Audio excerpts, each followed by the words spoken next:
இருண்ட அமாவாசை இரவு. ஊர் மயானத்தில் இருந்த ஒரு ஆலமரம் காற்றே இல்லாமல் அசையத் தொடங்கியது.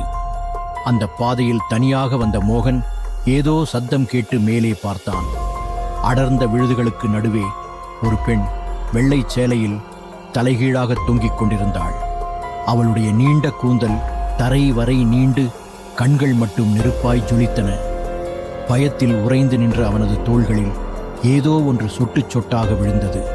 அது மழை துளி அல்ல, மேலிருந்து வடியும் இரத்தம். திடுக்கிட்டு அவன் அலற முயன்றபோது தலைகீழாக தொங்கியவள் கண்ணிமைக்கும் நேரத்தில் கீழே குதித்தாள். மனித உடலோடு, ஆனால் தலை மட்டும் தலைகீழாக திரும்பிய நிலையில் அவள் நின்றாள். அவளுடைய எலும்புகள் முறியும் சத்தம் மடமடவென் அந்த நிசப்தத்தில் கேட்டது. என்னை தேடியா வந்தாய் என்று பேய்க்குரலில் கேட்டு அவன் கழுத்தை பிடித்தாள். அடுத்த நொடி அவன் உடல் அந்த ஆலமரத்தின் உச்சியில் தலை கீழாக தொங்கவிடப்பட்டது.